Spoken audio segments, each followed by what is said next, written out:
What's up to our sidekicks and henchfolk out there in the mother-loving geek nation? Thank you so much for joining us on one of the longest-running pop culture podcasts of all time in every piece of the multiverse. CultPOP Podcast Live, episode 165. If you're new here, this is a place where we celebrate the things we love, like movies, comics, television, the disembodied spirit of Mary Shelley. I love that more than most. And all the other things that scratch your nerdy itch. Tonight, we're broadcasting to you live from Young Chunk, a bomb-ass podcast studio space here in Philadelphia, Pennsylvania. I'm JD of Johnny Destructo's Hero Complex, located at 4327 Main Street, Philadelphia, PA 19127. It's a rad-ass comic shop that caters to rad-ass folks just like you. So get your rad jeans on, walk your rad sneakers down, and give me your rad money. Joining us tonight... You have to be in jeans and sneakers, though. That's right. No jeans, no sneakers, no service. I could not know I'm in a skirt today. Only Today. Only rad money if it's sad money. I don't want your sad money. Or like... I only have sad money. Shit, me too. That's why I don't want any more. No loose change. Joining us tonight, our regular hosts, Alice of Inside the Morgue. Hi. Actor, entrepreneur, and love of my life, Sushan Lai. Hi. And last, he's here, I guess, Noel, of a physical space on Instagram, all underscores. I did it. Physical underscore, wait. Damn it, I had it. Underscore media underscore space. But also special guest freelance journalist and co-founder of Certified Forgotten, Matt Monagle. Monagle. Shit. So close. Tell us about yourself, Matt. Hi. Well, first of all, thanks for having me. Do I look at you? Am I going to talk to you guys? No, don't look at me at all. Right. Pretend like there aren't 6 cameras. Okay, that's fantastic. I will do that. If I want to sound impressive, the way that I would introduce myself is to say, I'm Matt Monagle. I'm a freelance film critic. I have an MA in film studies from Columbia University, and I have written for sites such as Polygon, Inverse, and IGN. If I don't want to sound impressive, I run a horror site with my buddy. Nice. And we've been doing it for 6 years, and it's cool as shit, and I'm so happy to do it. But see, when you introduced yourself the first time, I didn't get any of the impressive stuff. I only got the unimpressive stuff, and I was still very impressed. I was working up to it. I say. But he threw rad money at you, and you were just like incredibly distracted. Yeah. I wore jeans and sneakers in the Hero Complex, so I was just there to buy comics. Yeah.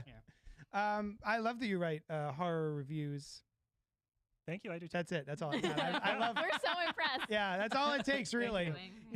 Hey, what's the website? What's new right now? What are you excited about? Oh, good question. So the website is www.certifiedforgotten.com. We mostly specialize in underseen horror. So my business partner and I, my buddy Matt Monagle, we focus primarily on little stuff that people aren't usually writing about. We turn down all pitches about John Carpenter or Wes Craven because we're like, that's pretty well covered. Give us a weird in the international coverage. Oh, I'm so excited to check this out. Do you have a favorite recent? Do I have a favorite recent? I have liked a lot of different things over the years. I would say I was probably the biggest out of everybody that I knew on Keeper by Osgood Perkins. I have a Black Coat Daughter tattoo. That's one of my favorite movies. It's a fantastic I just rewatched it like this weekend. I'm a big Oz Perkins guy. And my other tattoo is Ravenous, so that gives you a flavor of kind of like the vibes that I'm bringing to the table right now. Okay, baller. But yeah, Keeper was my favorite horror film of 2025. So nice. I don't think I heard of it until you said it out loud the other day. Skipped it after Longlegs because I didn't like Longlegs. I liked Longlegs. I didn't skip it too. forever. But I was like, I'll catch it later. Was it in between Longlegs and Monkey? It was after Monkey. He did like 3 movies in 2 years. Yes. Yeah. Didn't even catch it. Keeper, Tatiana Maslany. It is a falling out of love story. It's just weird and vibey, and it's one of those films that if you are on its wavelength, it's going to be amazing, and if you're not, you're going to struggle through the whole thing. As a horror. As a horror film. Okay, cool. Nice. Was that all the questions? Did we do it? Did Matt do it? Does he pass? Hey, can I stay? He has a Black Coat Daughter tattoo. He passed. Yeah. The Ravenous one got me. We also want to draw your attention to our podcast, or our producers extraordinaire, Vicious Marshmallow, a.k.a. Terry. Terry? Terry. That's what they call me. Yeah. Hello. As well as his trusty cohort, Noah. Friends, I have 2 questions for you. 1, if anyone is watching, listening, wants to know more about Young Chunk HQ and the spaces and services, where do they inquire? I thought you were going to yell. Yeah. No. Oh, the Young Chunk. Yeah. Young Chunk. There it is. I would just go to JD's comic shop and say, hey, JD, I hear you know a guy who puts things on the internet. That's right. And then after that, Well, no, it's me. look at a book look at the price and say, I can get this online. on Amazon. Make sure you're vocalize it. Yeah. Be like, I can get this on Amazon. Have no chill and just say it instead of like maybe. That's my favorite walk thing. off. Yeah. The worst. Also, what is your favorite mashup of genres? And give examples if you can. Go Noah. I said retrofuturism, and Terry asked me, what's retrofuturism? Basically, steampunk. And I couldn't tell you if that's a mashup, because it's now just a genre, but Bioshock, man, literally, yeah, I like steampunk. Would you consider the new Fantastic Four? That's Yes. what I was thinking. Yeah. I would say Yeah. The second I see it, I'll probably Oh. consider that. Fair. Yeah. I mean, you've seen the aesthetic of the movie, right? Yeah, definitely. It feels like the 50s, but everything's shining and in your But face. everything's- Yeah, that's exactly it. Yeah. FF. Really? I What? didn't know that. Yeah.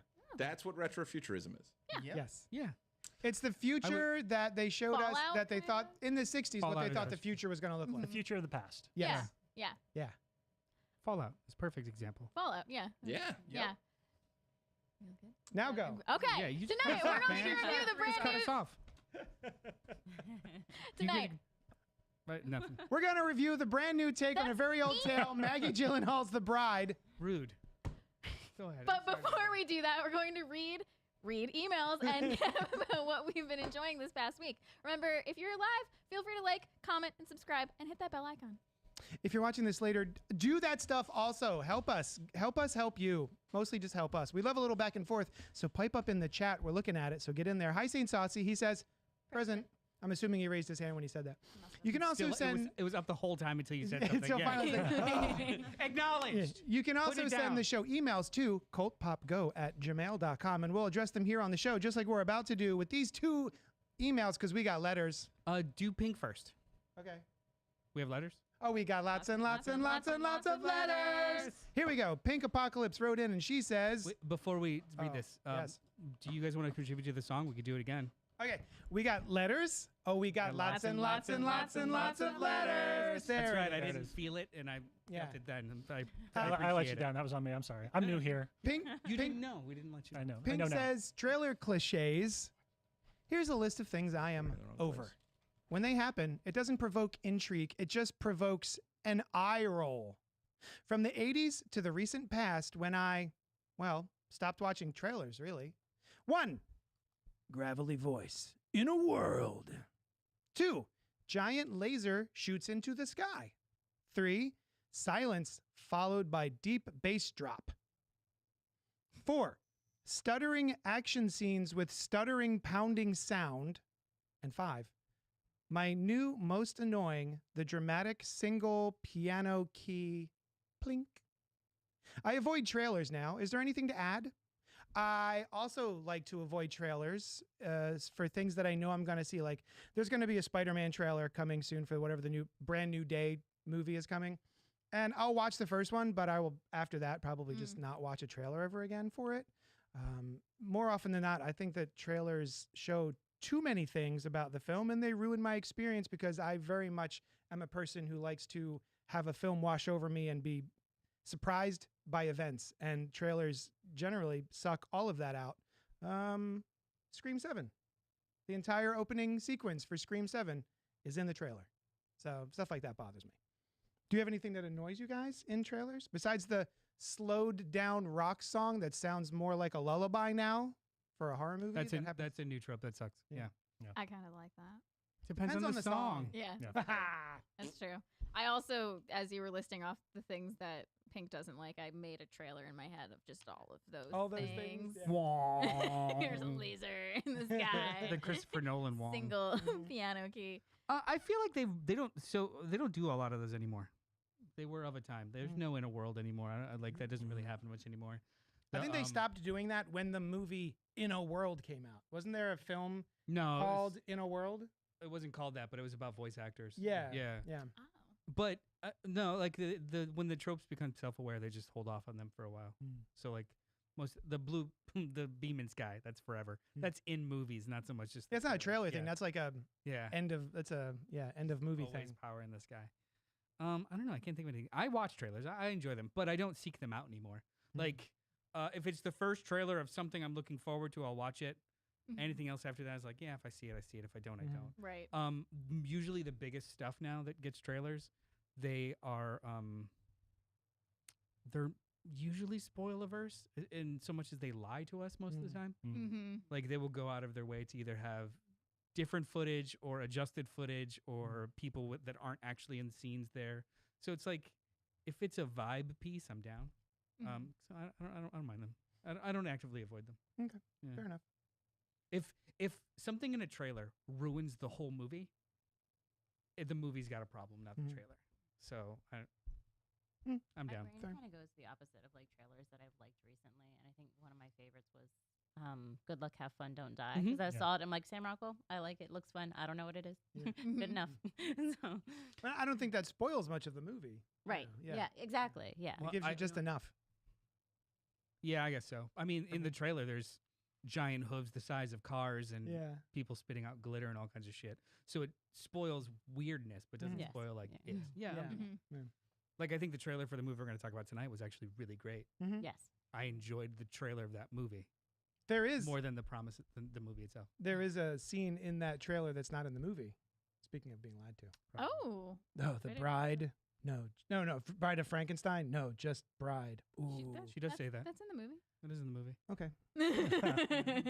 Mm, It's just the line. So it's 80 yard over a different scene. that's but what I'm saying. Yes. That's what I'm Okay, you're saying. right. Yes. Yes. Well, she So says the it. thing that we see in the trailer Is wrong. is wrong. Well, it's It's a lie. voiceover in the trailer over a different scene. It just happens. It's I Oh, is think- it? Now I got to rewatch the Yeah. trailer. Let's Yeah. all watch the trailer. Let's all they're stop not people what we're talking doing. and seeing mouths. Yeah. It's just the lines are said and it's a different scene that they're said over. But you're speaking to the fact that it used to be, because trailers would happen long before they had the final cut of a film, that you would like see the stuff that didn't end up making it into the movie. Yeah. Right. So like whole scenes that just weren't in the final cut. And I wish more filmmakers, I mean, I'm a bad marketer if I suggest this, but I wish more filmmakers would put false stuff, Yes. like Yes. shoot Yeah. stuff Yeah. just for the trailer that has nothing to do with their movie. Mini movies. Remember when it we should had be mini that. movies? Yes, very much The so. Spider-Man. The Spider-Man. Sam Raimi Spider-Man. I was thinking even earlier than that with the first Back to the Future trailer was just Michael J. Fox's feet walking up to a car and rolling down the window and like putting on his sunglasses. Yeah. I just Oh, said coming this fall. I don't remember Like, that. They make small little movies Yeah. and then you don't See know that anything. I Like, would that be kind of into. shit was great. For sure. Yeah. Because even if it's just a shot, I will go into a film and they'll be like, oh, I love that shot. And then I wait the whole movie and I'm like, I haven't seen that shot yet. Yeah. And these characters are in it, so it suggests what just happened. Mm-hmm. You find you don't want to do that, but you find yourself being dragged into that by remembering the trailer pieces. Yeah, there have been times where I've seen something in a trailer where, oh, that person's wearing that outfit, Yeah. but they're dying and they haven't worn that outfit yet. Yep. So they're not going to die in this movie because they still have yet to wear that trailer outfit. Stuff like that. That you know. actually just recently happened with something we watched together, I think. Doesn't I matter. wonder what it was, but yeah. So thank you, Pink, for emailing us. We have another one from Christopher St. Saucy. Good night. This is a long one, so I'm going to do some skipping. First, he says, it's hard for me to listen to you all when you talk shit about Scream 3. I love that film. Yeah, aside from a few of the new characters, no one matters. But who matters from Scream 2? Who knew Kirby and Judy would come back after Scream 4? But Parker Posey is amazing. Roman Bridger gives a stellar performance, and Aaron Kruger had some balls to make Harvey Weinstein the villain in a movie he was producing. And doesn't have It. there's somebody doesn't have enough screen time. And no, blank doesn't have that much less screen time in 3. She just spends the majority of it alone or away from the other two main stars. Oh, I see. He does a screen time rundown in the email. Of all of the Yeah. times but we're going to skip. We're good. Does it suffer from a lack of blood and gore due to it coming out post the Columbine massacre? Sure, but it makes up for that with its creepy aura and wicked humor. Not to mention the cameos from Randy, hated it, Jay and Silent Bob, hated it, and Carrie Fisher, always welcome. And I love the voice changer. Maybe it was unrealistic at the time, but like the motive in Scream 4, it was ahead of its time. I actually quite liked the voice changer. Didn't make any sense, but I liked it. Now on to Scream 7. I loved it. I've seen it 3.5 times. I count the time I was so tired I slept through most of it as a half. But I turned around and watched it again at the next showing. The first 3 showings were packed. Did I miss Sam and Tara and Kirby? Yeast, I did. Did I love Mark and Tatum? Yes, I did. Did the other characters in the movie need some fleshing out? Absolutely. We needed more from the killers. We needed more from Robbie Rivers. Which one was Robbie Rivers? Exactly. The newscaster. And we needed more from Tatum's group of friends. Oop. The opening scene was fantastic. The only reason I remember her name is because she's named after a previous Tatum. The I'm into opening Friends. scene was fantastic, way better than Scream 2, which also involved characters not actually involved with the main plot, but it sets up a lot. Pause for a second. 5 seconds or 10 seconds. How many friends does she have? 4. Are we including boyfriend? 5. I don't know. If I we say 4. include boyfriend, I say 4. 5. Not including the twins, because they Oh, we show know. up halfway through. 4. Yeah, all right. I didn't You know don't the have an answer. answer. She's, No. she's the fifth. No, but We're I'm just they're- guessing. They're so innocuous as like characters that it's just like, hey, was there 5 or 7 of them? I don't McKenna Grace, What her order friend did they who die? likes the creepy kid, and her boyfriend. Huh. And then her. There's someone missing. Her boyfriend, her. Oh, and then there's that kid that dies off screen and the stage tech. Oh, yeah. Oh, you're part of the friend group? yeah, sure. We made part of the friend group. You get the snippet of the podcast that gives you the hint that Stu might have survived, all because Lillard had to show up during the filming of 2. You get the Mocker house once more for the last time, and it lets you know at least one of the killers was in Woodsboro, so you have that when you find out Stu's intake at the morgue is missing. It gives you a reason to doubt whether he is back or not. They're morgue policies, but we'll do that on my other podcast. Personally, I never believed he was back, and I'm glad he wasn't. Finally, the motive. The killer felt abandoned. Who can't relate to that? And in this parasocial world we live in, where people show up at the houses of even the most minor internet celebrities, it's incredibly believable. I'm sorry y'all didn't like it, but that doesn't make it a bad movie. Just not the one you wanted. Give me another one, What I please. said. Um, I was disappointed. I'll even Yeah. push Glad against you that. enjoyed It's it. not that I don't dislike it because it's not the movie I wanted. I dislike it because it's not a movie I enjoyed. I didn't walk in wanting something. There I are just plenty of wanted to movies that enjoy it. I get something other than I wanted. Yeah. yeah. And I love Scream it for it. 6, I got something other than I wanted, and And I enjoyed the hell out of it. And I know that means that sounds like semantics, but no, that's intention. Like I don't walk into a movie expecting this exact formulation of things because you're just gonna hate it no matter what. Like no. Just wasn't for us. So Alice, Sushan, Matt, you weren't here with us last week when we talked about Scream. We I talked know. a lot about it. I know I was. Before we move on to the full review of The Bride, was there anything you'd like to add or throw in? Did you like it? Did you not? You had your email, but like Yeah, I had it my was stewed email. for a week. Yeah, stewed. Bravo. You've mockered for on and off for a week. I've mockered on and off my whole life since 1996. I don't know. Yeah, it just wasn't for me. I've talked to a few people who've enjoyed it, and I'm glad they enjoy it. I can see the appeal. I like it better than. No, I don't like it. I like Scream 3 better than Scream 7. So this is your all-time worst Scream. Yes, but it's. Take that with this is still my favorite thing ever. So it's my Scream least itself. favorite thing Yeah. of my favorite thing ever. So I'm still What is going. it? Your least favorite $1 million. Yeah, yeah. Yeah, like it's still. I'm still going to rewatch it when I do my annual rewatch of things, probably. Yeah, I can't put my finger on it. It just didn't feel well. I did in my email. I addressed in my email. I miss when Ghostface was more horror movie oriented, making his horror movie references. And I know they weren't super into that in Scream 6 either, but I feel like I made up with it with Mindy was making a lot of her references and had her whole monologue with all the different. Am I incorrect? No, to agree with you, I actually think it's not even that he has to make horror movie references, but the way he's presented in the movie is usually evocative of stalking horror movies, and it Right. just was missing. Right. It was just he showed up, and then a Yeah. FaceTime call. Like Yeah. there was no taunting Yeah. for me. And there were I- aspects. Yeah, that's what it was. It was the taunting. Like we got it kind of in the opening, Was that but even that wasn't really. no? It was like all the buildup that we got there was the boyfriend was teasing the girlfriend and like freaking Yeah. her out, and then bam, came out. What a bummer. Yeah, I just felt like it didn't have anything to say. I think Yeah. most of the Scream movies have something to say. Yeah. At least an attempt to say something, and it just didn't feel like they were saying anything. We were talking about it this afternoon via text, and it kind of occurred to me like it felt like a movie that was pieced together to be ingested in clips. Like these are all YouTube clips that are stitched together. Because there were bits that I enjoyed. Yeah. Oh, sure. Yeah. Yeah, the wall scene. Mhm. I don't want to get too. I don't know how spoilery we're gonna get here, I but feel like everyone that's seen it has seen it. It was a 73% drop off from last weekend too. So I think the majority of people that really wanted to go went, and then it Yeah. bottomed out. It'll Yeah. still be the most financially successful Scream movie. Which I don't understand. I mean, it's nature of the beast. It's just it's an easy movie to ingest, absorb.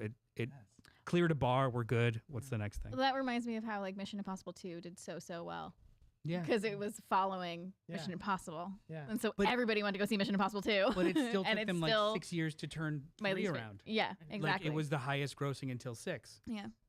but it still took them a while. I don't know. Now, Matt, you're not a Scream boy. I'm not. So I'm immediately going to, I built up all this goodwill. I'm going to lose it all by saying I'm not a Scream guy. And That's I fine. typically don't watch all of them. Mhm. But here's what I'll say is that a lot of my friends are also film critics or people involved in the industry. Scream is their franchise. They have been ride or die for this from the jump. Most of them were very, very disappointed in Scream 7. And so for me, this is sort of like your friend that's a really big fan of like a sports team and their sports team lost. And you're like, oh, man, Oh, You're like, buddy. "Aw." Oh, I'm so sorry. Oh, like, oh, Trying to empathize, like had it all the way to the "Ah." 7th. Yeah. And then they just, Yeah. that's so sad. So I'm trying to like, I know a lot of people that are taking this movie, again, there's no such thing as bad films. I agree with you there. Mhm. But a lot of people that are taking this particular one really hard. Yeah. And so I hope that they get, the nice thing about horror is that there's going to be something in a week that, Yeah. that they can go see and Yeah, maybe true. connect with. But yeah, I've heard nothing but bad things from my. Is there a franchise that would kind of gut you a little bit if something came out that was like, oh, fucking A? I'm an Alien guy, and so Oh. I Oh. have been but I'm an Alien guy who likes Prometheus and Covenant the most, Yeah. and so I am on my own little island. And Yeah. when it Yeah, you comes to are. rankings and everything. Yeah. So it would have been if Alien Earth had been bad, I think I would have had a really hard time with that, Yeah. but it wasn't. So it's But good. Romulus kind of ticked Must you off a be little nice. bit. It was a bit No, of I a like retrograde. liked Oh, Romulus. Romulus no. until Cool. the very end, and then I was like, I've already seen Alien Resurrection. I don't really need Yeah. to do this again. But yeah, no, there are no bad Alien movies. Nice. Maybe depending on how I Wait. feel about 3. Three's not that. That's kind of true. I mean, I don't care for Prometheus that much. It's a franchise where the filmmaker gets to take their swing, and Yeah. Mhm. sometimes it's good and sometimes it's bad. Yeah. For Genet, it means he made a really weird French film, and that's Yeah. great. I'm happy about that. But that's the closest thing I have is like those are movies where I go and I'm like, it's a franchise. You know, they make hundreds of millions of dollars. They don't need my fandom, and then I'm like, I'm so excited. I'm watching. it. Yeah, yeah. I hope they make another one. Yeah. Do No, you yeah. consider Alien versus Predator a different franchise than just Alien / Prometheus? Yes, but I also do have Alien versus Predator Requiem ranked not last in my like Alien universe rankings. It is wow. above some Alien movies. That's all I'll say. Wow. So all right. very forgiving. What I can Elaborate. see of that movie is incredible. Elaborate. 'cause What I that's can't just, like, see in that movie. See, he liked it. No, it is Predalien? the Alien versus Predator movies are Predator movies. They're not Alien movies. I And agree. If you look at it through that lens, some of them are Yeah. pretty okay. Actually, I think the first AVP is mildly underrated. Mm. It's actually just a popcorn movie, Mhm. which I I was appreciated not in ready theaters. when it first came out. I was not ready for a buddy cop movie. So the weird Aliens and Predators. juxtaposition of genres is why I just felt surprised by it. Mm-hmm. It probably wouldn't work now. Yeah. But Although, the fact that it I came out of mean, nowhere and it was basically Predator a Badlands. T-Rex chasing Predator a Badlands predator was in the Antarctic, I was like, this is kind of fun. Yeah. Yeah. It's the other Paul Anderson. What's not to like? Speaking of Resident Evil, no, oh, Sushan, do you have any extra? Like, you were there with us. Yeah. How do you feel about I it? don't have the same attachment to Scream. I couldn't tell you, other than the first one, which of them I for sure have seen. Definitely did not see 6. She didn't see 6. But mostly I just had fun with it because Mhm. I didn't have really much expectation. Yeah. But the cut, there's like specific things that jarred me, like the cut of the reveal. I'm like, that was bad. It was just bad. But I just saw there's a meme today going around of like a police lineup. I sent it to you. That was from There was a me. police Okay. lineup, and you've got the killer, and he's like 6 feet tall. Right, And you've yes. got the Take the reveal mask of the off. Killer, Yes. And they're like 5'2". 4 feet tall. Yeah. that's not to say the whole thing was bad. That was like a cut that bothered me because I'm a very visual person. Mhm. But we saw an interview with Anna Camp, Yeah. And she put so much into that, and like I like it just as a performer, it made me like. She's like, the script didn't really have much for me. I'm like, serious? No, it kind of showed. But I thought she did what she could do with it, and I thought that was cool. But sometimes it's that you get more from a movie listening to about it outside the movie than sometimes the movie has for itself. Yeah, and I kind of feel that way about it. So Fair enough. Yeah. Word. That was pretty much it. I wanted to give you space. Thank you. Thank you. We did it. We're gonna skip our poppins. We usually do a segment that I lovingly call "What's Poppin'," wherein we ask each other what was poppin' for us this week. But there's so many of We're us. rolling deep, so we figured we get to it, right? The Bride exclamation Get point no poppins. 2026, written and directed by Maggie Gyllenhaal, starring Jessie Buckley, Christian Bale, Annette Bening, Penelope Cruz, Peter Sarsgaard, and Jake Gyllenhaal. In 1930 Chicago, groundbreaking scientist Dr. Euphronius brings a murdered young woman back to life to be a companion for Frankenstein's monster. What happens next is beyond what either of them could ever have imagined. Rotten Tomatoes has it at a 57%, popcorn meter 72%. All right. Metacritic 55, cinema score C+. That's a really bad cinema score. That's not great. Yeah, like If B- I- and B is considered like, Yeah, if I had any inkling about cinema score whatsoever, it's never anything the only reason I remember it exists is because it's on the notes and I read it every week. And I'm like, oh yeah, that thing that I never look at. do you remember Nope. what the difference between the two? Cinema score is rating the entire experience in the movie theater. Oh, Immediately right. out. That is kind of cool. Metacritic is just an aggregate, and Rotten Tomatoes is an aggregate. So like cinema score is holistic. So like it's not just like the movie, it's also like were the conditions, was the vibe good, was everybody into it with me? Like it's more holistic. So like you'll see a movie that's got terrible reviews but has like an A- cinema score because There's a it good crowd was into communal it. it's a good communal experience. So like horror movies usually have like really high cinema scores and sort of action movies, but then Oh, have like low interesting. critics. Nice. Yeah, so like these are really Twilight. cool metrics. Some Twilight movies have decent cinema scores. They probably honestly most Twilights probably have B pluses and A minuses. Yeah. Yeah, because I'd say everybody some Bs at the very least. Right? Yeah. And film critics and audiences always agree. We always get along, and they always Forever. respect our opinions. So, yeah. So we're going to be talking about The Bride, but we're not going to do spoilers until such a time wherein I will tell you we're going to start talking about spoilers. So feel free to hang out until that time. The Bride, let's start with our guest, Matt Monagle. I liked it. Am I done? Are we good? You did. Great. All right. Nailed it. Good. Ah. Thanks, No, guys. it was. Were you excited about it? Did you like the trailer? How did you go Yes. into this movie? The trailer is probably one of the better trailers I've seen in forever. Good and, trailer. and it goes to the idea of like you've created a piece of art in and of itself. Like I want to watch that trailer sometimes, regardless of whether I watch the movie again anytime soon. I'll just go put that on because it's got a cool energy and I like it. And I was very excited for it, mostly because it looked weird. Like it looked like somebody that was making really big swings. I was hyped for it in the same way that I was like hyped for Babylon, where it was just a filmmaker that basically got studio money and was like, I'm gonna do something. And not everybody's gonna like it, but I'm gonna do what I want to do. Yeah. And so I went into that with a lot of enthusiasm for it. I also went into it with a lot of noise because I typically don't see films outside of I don't go to a lot of press screenings, even though I probably should. I'm just kind of lazy. So I will go like opening weekend, and I typically there's the buzz, what my friends are saying, what reviews, like the backlash to the backlash, all of that has already happened. Yeah. So I'm kind of like trying to navigate and like keep stuff out of my mind as I'm going through. And I knew that some people loved it. I knew that some people hated it. And it's almost an amount of relief to watch The Bride and come out of it and be like, oh, I was on its wavelength. Like I was happy that I enjoyed that film, and I'm sorry that folks watch it. I understand there's some swings in that film. I can get why people will walk out and say, I don't think that I enjoyed that. Yeah. But it's one of those films where like I will take a mess like that 100 times before I take the 7th movie in a franchise where they seem to be out of ideas. Like, give me something original. I just say what you guys are saying because You just made her I a have not future seen. Ghostface. See your I way out. have not seen Scream 7. Have not seen Scream 7. So I'm Matt. just saying, based on the reaction of the room. What's your favorite franchise? Lower your voice. Yeah, I thought it, it doesn't all work for me. We're going to talk about the Mary Shelley stuff. We're going to talk about other stuff too. There are some ideas in there that I'm like, I get it, but I don't love it. But for the most part, everything that it wanted to do and how it wanted to tell the story, I was like, I can absolutely see where you're coming from, and I had a good time. Wow. All right. Nice. Sushan. I loved it. Nice. I did. I couldn't help myself. So this is one of those movies that, every week it's like, hey, I have to go watch this movie for the podcast. Are you interested in seeing this in the theater? And this one was a 100%er, right? After you saw the trailer, you were really excited for it? Oh, for sure. Yes, Yeah. absolutely. Yeah, big Jesse Buckley stands here in the household. Yes. Mm-hmm. But all the casting. Was Yeah, appealing everybody to in this me. movie, yeah. Like, I like Maggie. I had seen Maggie Gyllenhaal's first. Lost Daughter. Yes, Lost Daughter, yes. her directorial debut. Yeah, and I thought it was really interesting. Mm-hmm. But the trailer for this looks so drastically different. I'm like, ooh, let's see something else. Yeah, yeah. Yeah, It looked very kinetic and very fun and Yes. exciting. Yes, Yeah, whereas yeah, I don't think The exactly. Lost Daughter was any of those things, but solid. It was good. Yeah, but it was, for what it was. interesting character development. It's like, oh, okay, so and it's like, Jessie Buckley's in that too, Mhm. and I love Jessie Buckley. Oh, she's great. Fantastic. But yeah, I have more to say more now, but thoughts? I'm going to leave it there.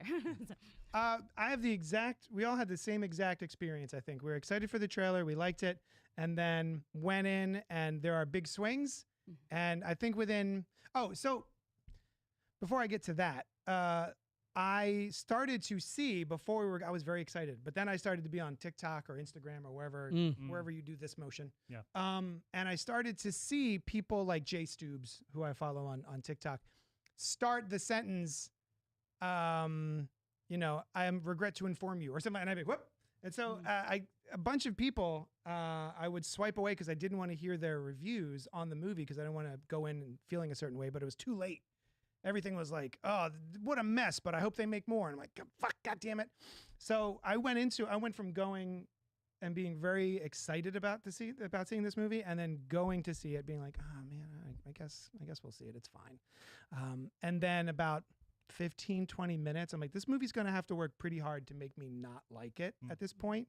And I kept waiting for the bad things to happen, the things that everyone seemed to hate, which I still haven't watched those reviews, but I didn't find anything that upset me or didn't work for me. I think it is a bit of a mess, but I think it's such a fun, charming roller coaster of a mess that I leaned over to her at the end. I said, well, what did you think? She said, I still loved it. I said, oh, me too. Yeah, so we were very excited to be on the same wavelength, as you said. Yeah, nice. I think you should go because I'm going to dissent with everyone, I think. Oh, okay. Yeah, that's why you gave me that look. I really liked it. I really enjoyed this. I really liked it. Yeah, I agree. It was a bit of a mess, but I met it where it was. I actually wasn't like, I watched the trailer and I was like, oh, this looks fun. And then I if we weren't doing it for the podcast, I don't think I would have sought it out. Mm-hmm. I would have watched it another time if it came across. But I was like, all right, yeah, I'll go see this. And I had a lot of fun with it.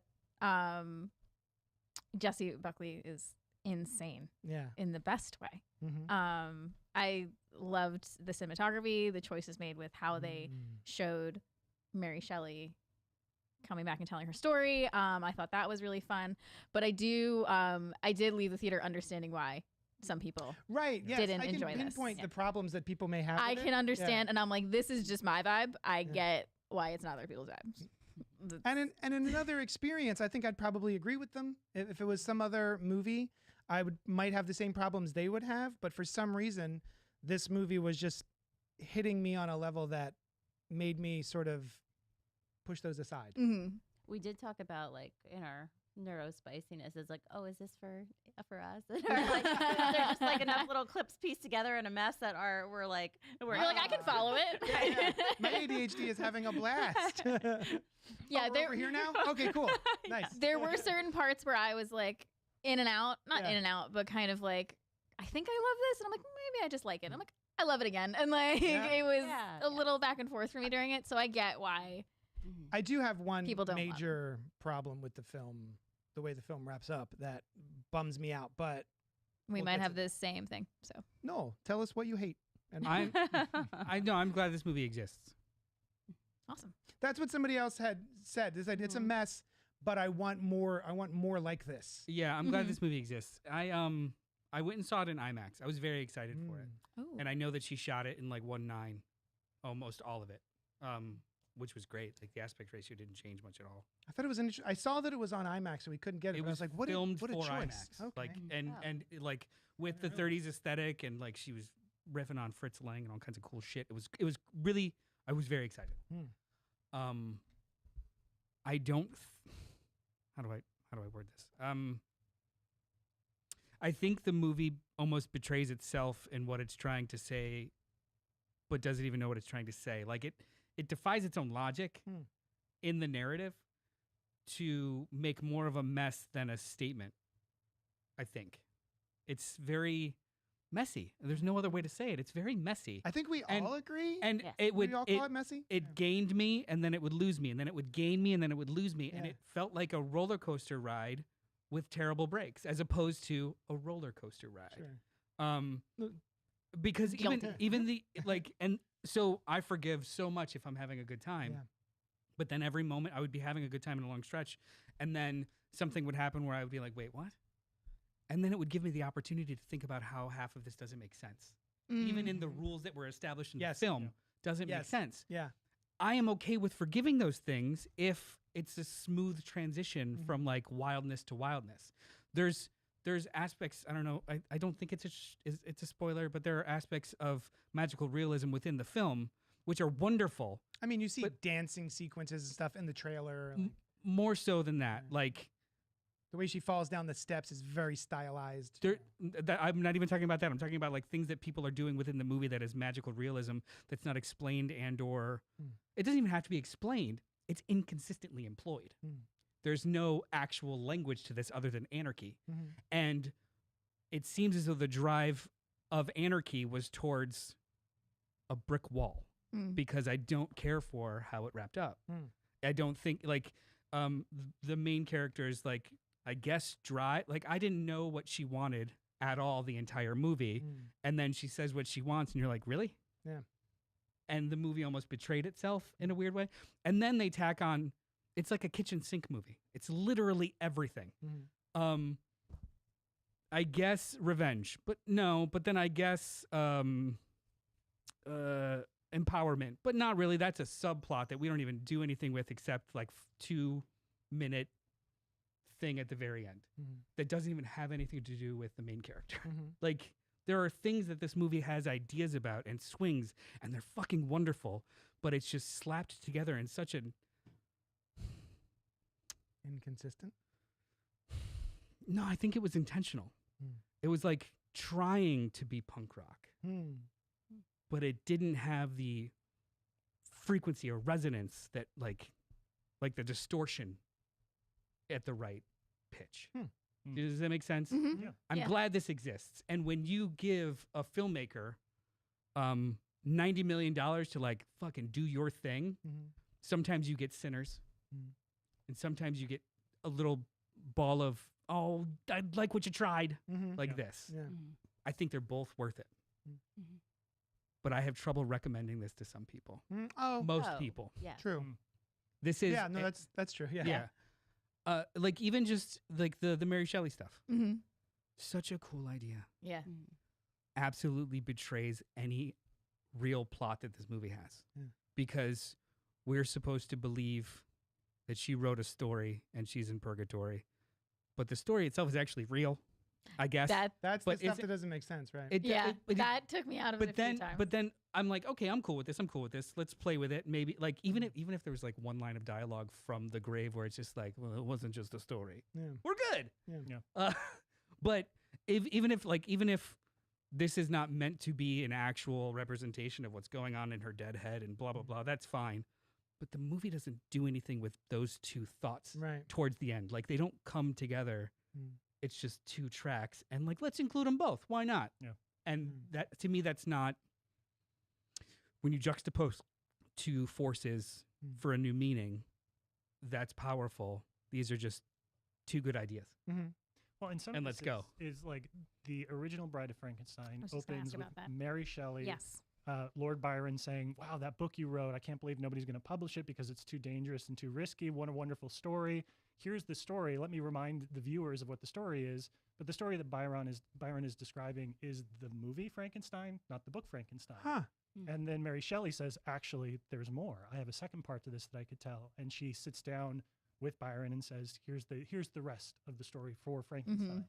And so part of that, I think, is just Gyllenhaal playing with homage, like the Yeah. idea of Mary Shelley as her own unreliable narrator that's dealing with a story that exists in multiple mediums and exists in the world and also doesn't exist in the world. Like that is probably direct inspiration from the original James Whale's Bride of Frankenstein. But it's one of those things where I'm like, I can see the vision. I can see where you tied all the way back to the original movie. That's just not going to work for everybody. So, And I believe in the 1935 Bride of Frankenstein, it was the same actress also who played Mary Shelley and the bride.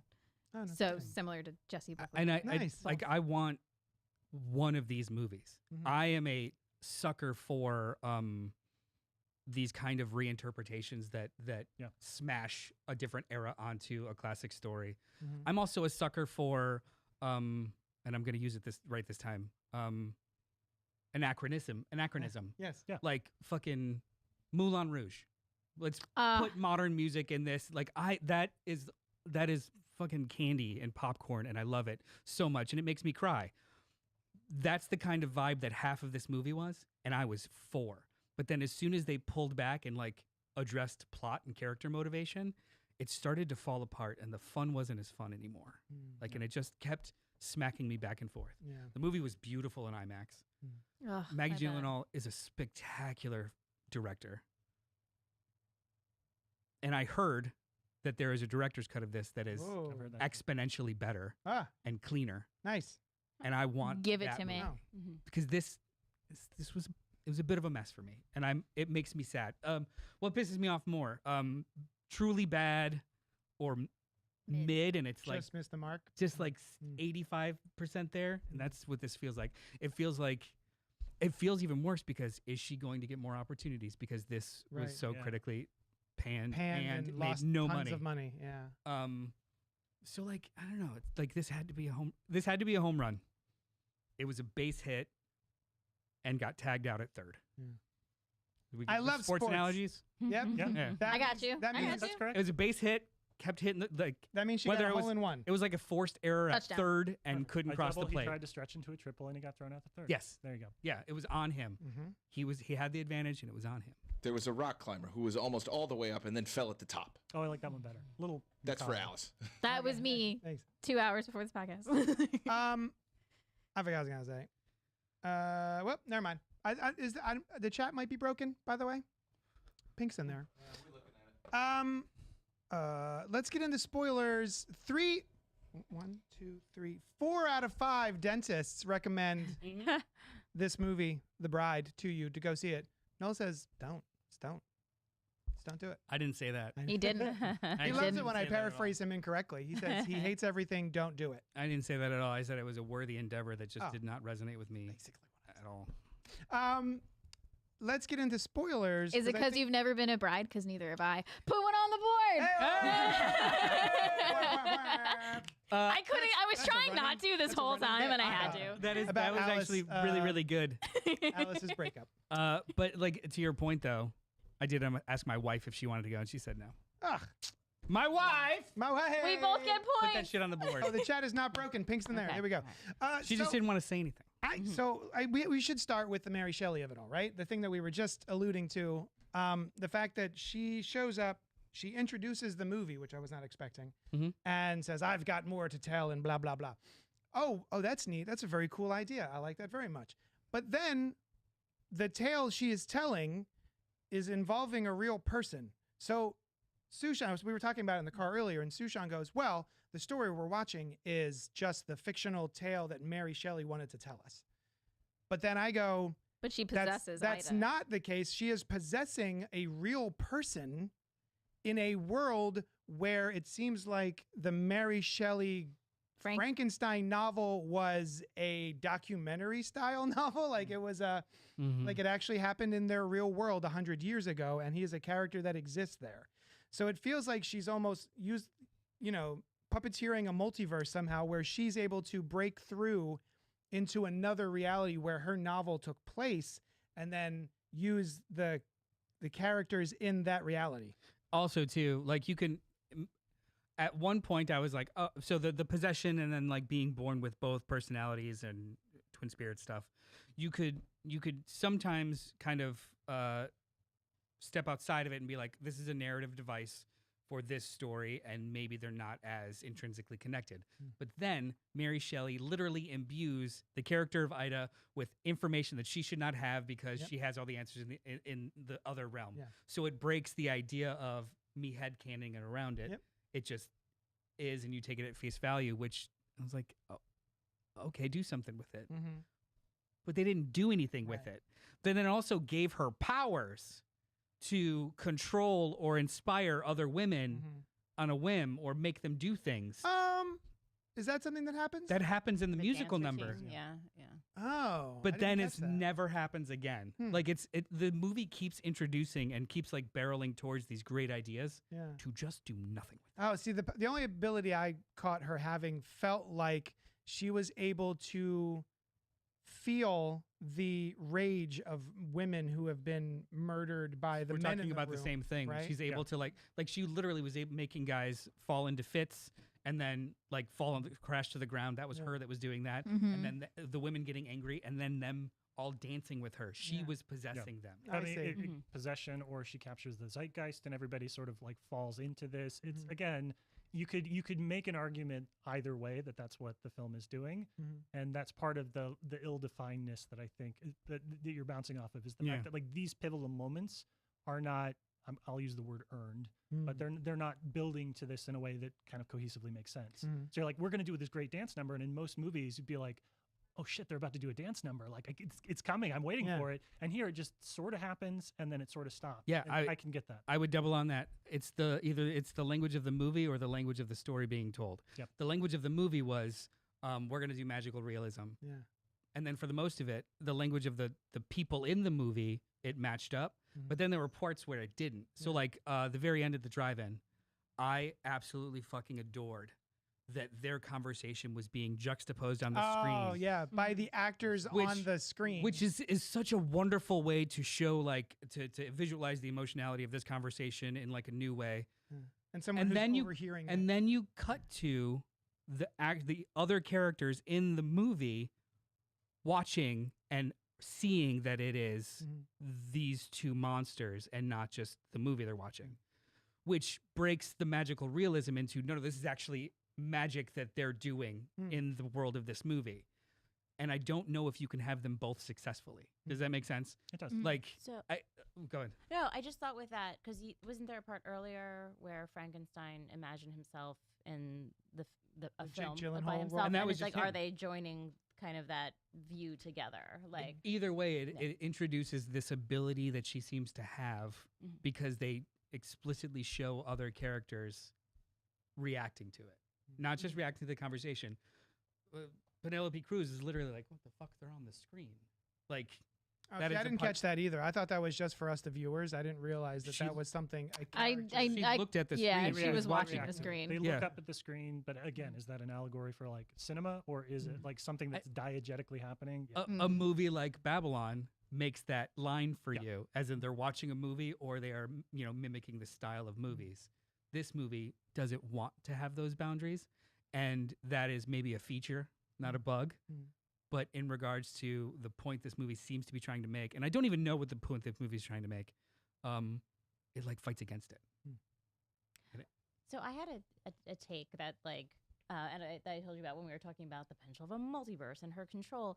To me, I thought this was a writer's outline. It's not complete. It's a bunch of ideas that like have been festering with no place to go, and that's where the chaos comes from. Is that like they're not all the way there yet, and like it's like This is Mary I feel Shelley's like outline. yeah, and like that this is part of the process, and then you edit and you narrow down, and it's like all of her these are her chaotic post-its that she's gonna like rearrange. Nice. But I was okay with that as an artistic process. I didn't need it necessarily to be the fully fleshed out process because I enjoy the process just as much. I agree with that. But in order for you to shuffle, you need to know the order to shuffle. Does that make sense? Like, I need to know that it's out of balance. I need to know the rules before I could break them in a meaningful way. I can't just show up with broken rules and say, this is the way. Like, It depends on your process. it does depend on your process, So, but yeah. it gets you somewhere. Either one. and I don't know where this movie wanted to get. Not only do I not know if it got there well, I don't know where it wanted to get. You know, and I don't have that sense watching this film. There's there was something else I forgot. I'm sorry. It did like I didn't get so. Do you guys know how a CPAP machine works? Yeah. Yes. All right, I have a CPAP machine. The night before I saw this movie, it was malfunctioning. I got 2 hours and 30 minutes of sleep. Oh no. I had to get Oh, no. I had to get up for work at 6, whole day, and then went to see this immediately after at 5.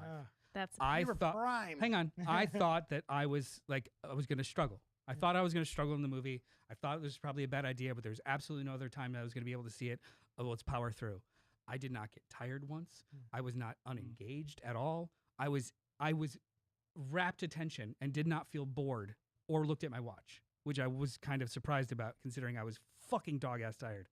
Like almost falling asleep in the car tired. Yeah. So it kept me and I was paying attention. But where it took me was it just felt shattershot and not esoteric. Like it just felt like a mess. I think my problem Pretty bits, that I but a alluded mess. to earlier was we've got the way that they get back together at the end was my big problem. The fact that he's been lying to her this entire time. She finds out he's been lying to her this entire time, and she goes, "Well, I'm out." Yep. And then 3 minutes later, in the same scene, all of a sudden, she's madly in love with Frank and can't live without him and all this other stuff, and we have to fix him and all this blah blah blah. So it just felt like there was a scene or something that should have been in there, some sort of like reconnection between the two characters after you have that split you get in every rom-com where it's like, it's time for them to be on the outs. We've had a good run this far, time to be on the outs, and then they'll be separate for a little while and then they'll get back together. And that all happens within 3 minutes. I think Just by him being the shot in driving the was head. supposed to be that, but Yeah. go ahead. Yeah. I didn't feel necessarily that she was like madly in love with him, you know, and right. Like I don't have to be madly in love with someone to want to still save somebody if they're suffering or dying. Like, Well, she right, asks him, "Do you love him?" And she's crying and screaming and saying, "Yes." Bring him back. Bring him back. Yeah. well, yeah, but also that's an intense, you know, Yeah, what are you going to that's say? true. No, let him die. Yeah. You're right. Yeah. Like, come on. He's fine. He's okay. We haven't discussed the relationship yet, okay? But I just wanted to. We haven't defined the relationship. We haven't labeled it yet. God. So I didn't mind that scene, the drive-in scene specifically too, because she says no, and he's okay with it. He actually enjoys her answer, like, "Oh, that's fine, fuck it, yeah." Then gets his head blown off. But Spoilers. We're in spoilers. We're in the spoiler Okay, section. just throw that We're out. good. We're in the spoiler section. they're all Getting dead. messages. Frankenstein lives Okay. happily ever after.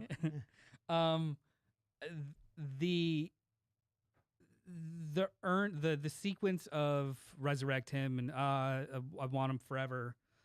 I didn't feel it was unearned so much as I didn't understand her motivation.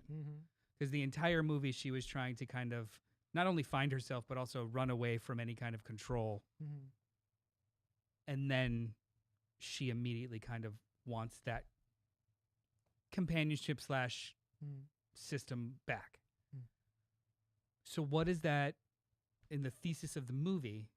What does that mean? Right. He's the only one that can relate to her experience. Is Okay. like how I saw it. Like Okay. it wasn't like she was Yes. like madly in love with him, but like Right. You I don't know what anybody else who's been resurrected from the so dead. what- So What like, Alice is really saying is there was yearning, Yeah. and if there's yearning, that's great. Then to me, then Frank was a yearner. I could totally buy that if Yeah. and I not only buy it. That's true. I think that was supposed to be what was conveyed. Yeah. The sick brain, bad brain. What were they calling the women that were Oh, Yeah, I did not like brain that. sickness? Oh, That whole subplot doesn't comport with that. The they gangster call it stuff, brain something. Yeah. brain disease or Yeah. Yeah. Brain sick, the something like that. the revenge plot immaterial. The Mary Shelley stuff also doesn't really comport with that either. If it was supposed to get to that point where it's not about necessarily like true love, but acceptance and Brain finding attack. brain attack. Brain attack. I Then hated that works. Mhm. But there's other shit in that movie that just doesn't want to like Mhm. square the circle. And if it's Right. just about chaos, great. Yeah. It feels like there's pieces missing in this. I'm looking at a mosaic and it's just a mosaic and not a full picture. Mm. That's how this movie felt. Really pretty to look at. But what is it? I think that's part of the charm for me, though. It feels Mhm. a little gonzo.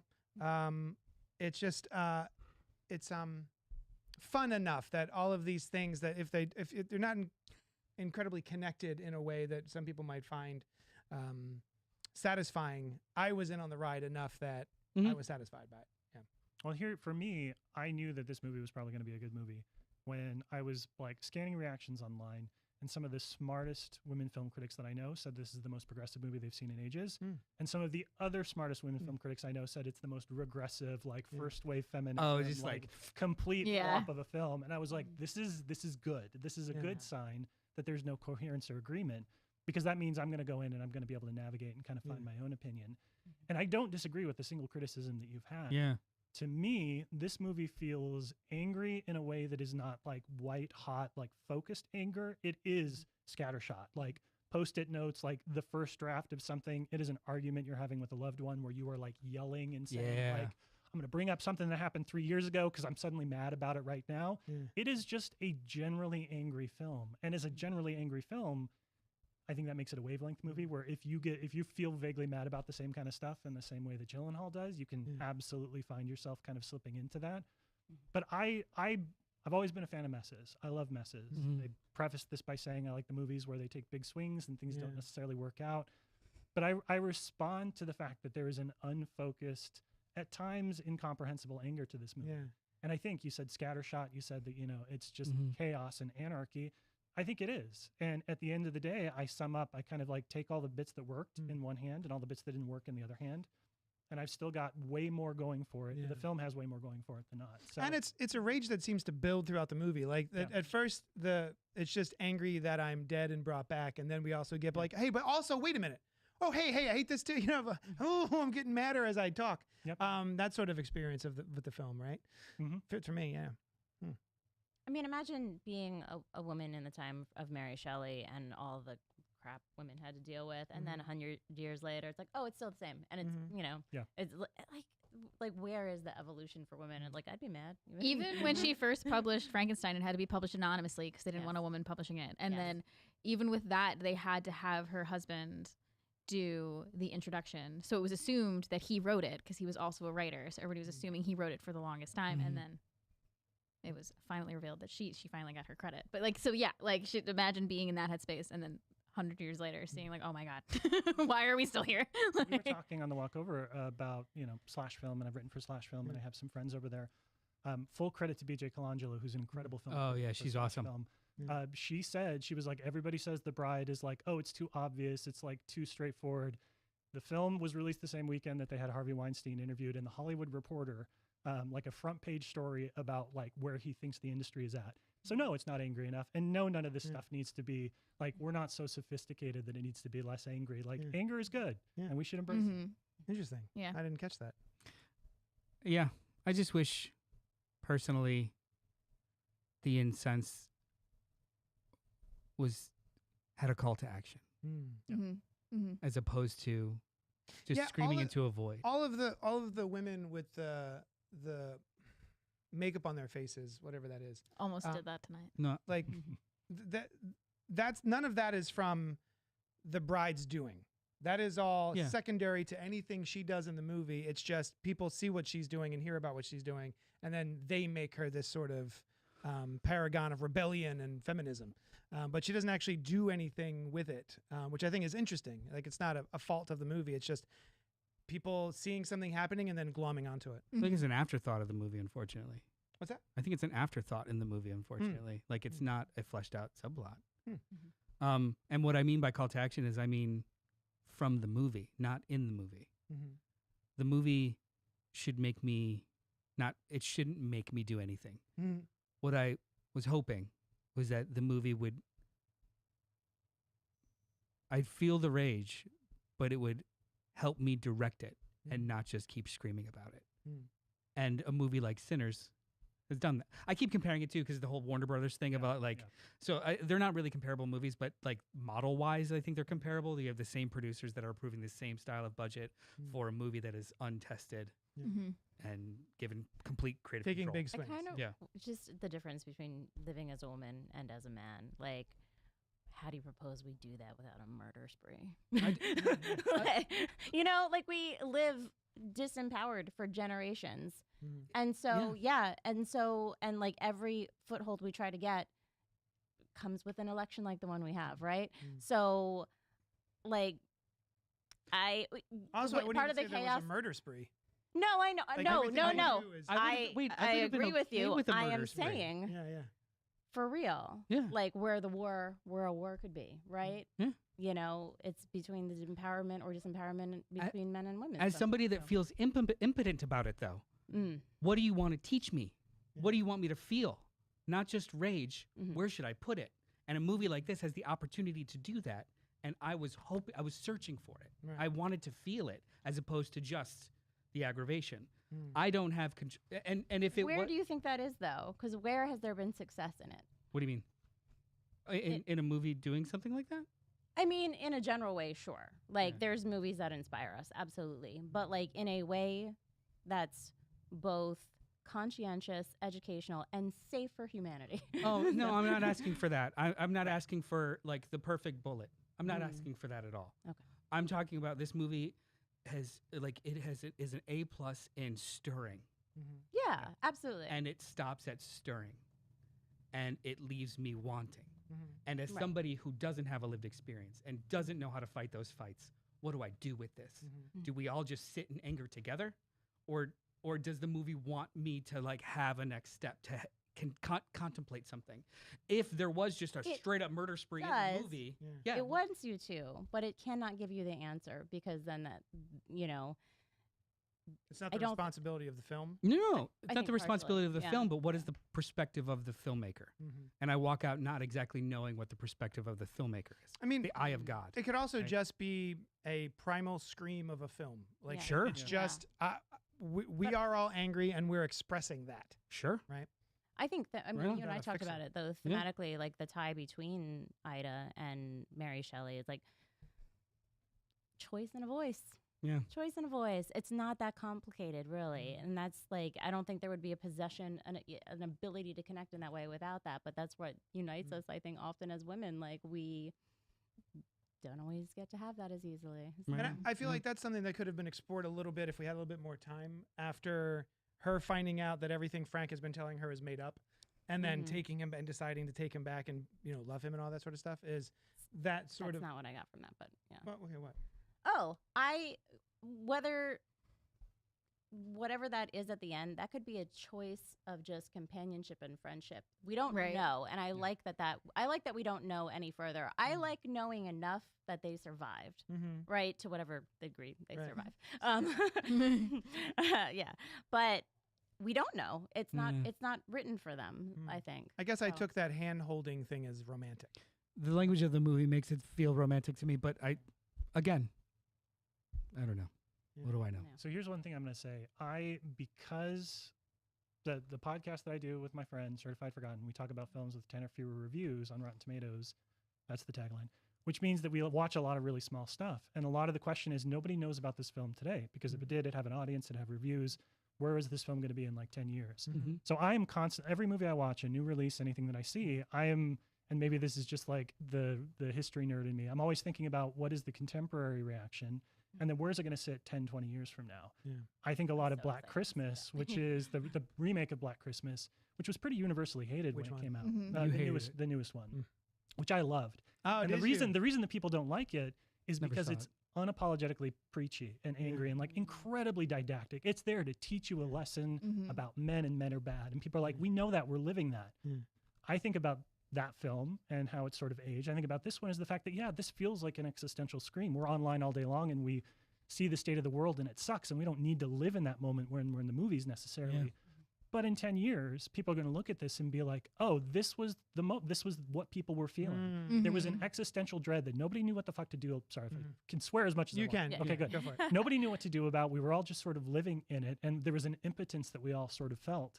And I think that is This where reflects this movie that, is yeah. going to slide into the cultural history. Is this idea of like, yeah, that was the vibe in 2026. It's like we Yeah. were all just mad all the time and had nothing to do with it. So I think it's a film that's really going to sit well with us, because when we look back on it a little bit, it'll be a Rosetta Stone for how we were all experiencing this particular period in history. That's a very thoughtful read. I love that. Yeah. Thank Great.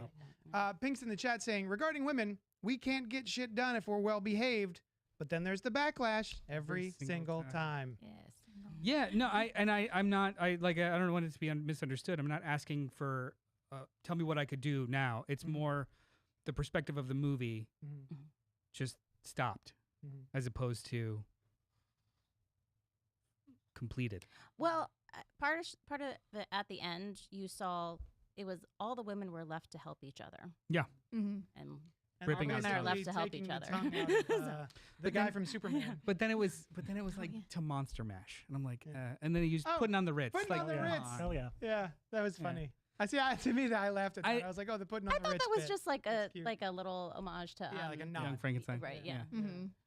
One of my favorite things is something like a super dark scene with like really uppy music in the background, probably because of Reservoir Dogs. But like, so like the fact that like, oh, they're gonna cut his tongue out, and the Monster Mash is playing right now. I was like, I love this. I actually saw some people complaining about Christian Bale. I actually thought he was I wonderful. thought he was Oh, great. good. He was. Yeah. He. Go ahead. Yeah. I felt for him, Yeah. but then also was afraid of him Mhm. Yeah. in equal measure. Yeah. And Yeah. that was absolutely. I knew Jesse Buckley was going to be great. Mm-hmm. I didn't know what Christian Bale was going to, which Christian Bale was going to show Yes. us. Yeah. And the fact that there was so much nuance in this, Yeah. I was just like, and I feel like I wanted to watch just the two of them navigate ththings, and the other noise was just noise. But Yeah. it's like, Yeah. I loved them together. The crux of the film. So a lot of the conversation around them is their chemistry on screen, I've heard, and there isn't much there. What I like about this relationship between Frank and the bride is that it is not your normal love story. He spends most of it yearning and being like, first of all, he just wants to get his Frank wet. He's like, I'm lonely. I'd like a vajayjay to put my stuff in. And so they Getting make Frank wet. I need to process that for a minute. I don't agree with that read, but go ahead. a little bit. I think it's a little bit of that, but also he's lonely, right? So it's equal measures of both of those I things. don't think it's equal measure, but go. But then meeting her and spending time with her, I start to think, well, is she just like a manic pixie dream girl kind of stereotype? But he's just sort of watching her and being in awe of her, and I really like that part of his performance. Well, and the fact The that first time he sees her, yeah, dead. oh, She's too pretty. Put her beautiful. back. She's too beautiful. Yeah. But there's so many things where she says it, and it just cuts to him, and he goes, "Yeah, He's just like okay, obsessed. yeah, Yeah. mommy." But so he's yearning for her, and she is still dealing with trauma and seems almost completely uninterested in anything he has to offer for most of the film, because she's dealing with her own things, and also she's being possessed by a writer. Like, she's got a lot of shit going on. So I like their romance is very strange and lopsided. I do like too that her trauma as the bride, it's generational, because she doesn't know what the fuck happened to her. It's systemic and generational trauma that she's feeling in moments, not like What happened to me? yeah. It's mostly us now. Yeah.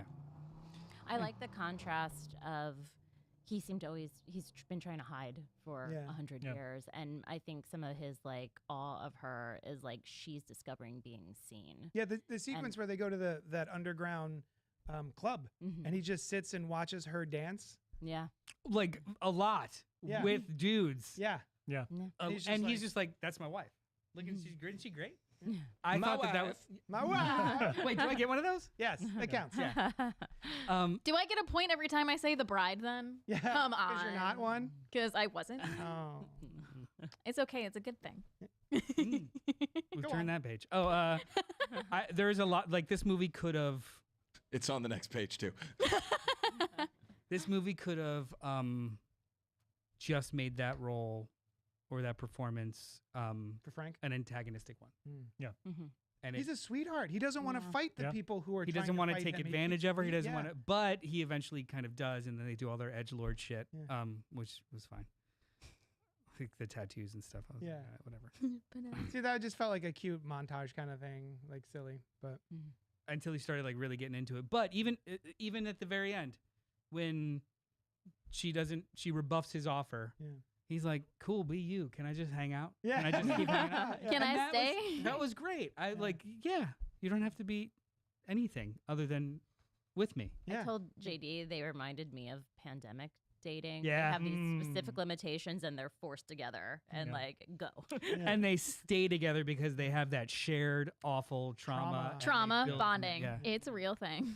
I think this movie's worth it. One of but the I things, just didn't. one of the things I wish that had touched on a little bit more is that, and it just occurred to me, they dig her up specifically to be a companion for Frank. Yeah. And it feels a little bit like a much maligned sci-fi film.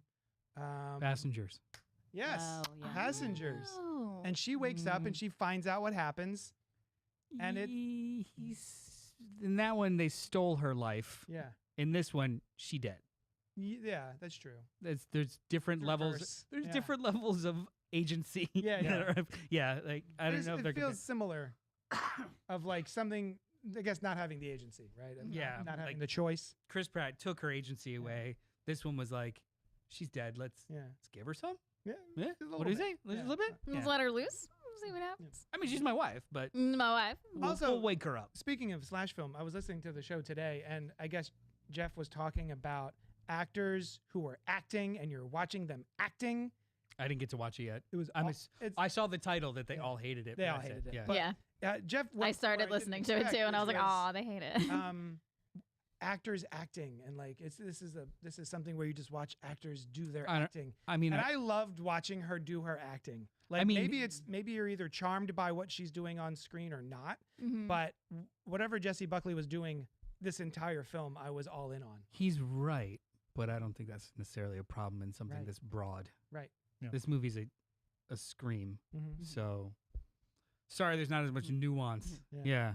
I will say every time that Jessie Buckley was Mary Shelley, I wasn't like, oh, more of this, please. Like Mhm. that didn't.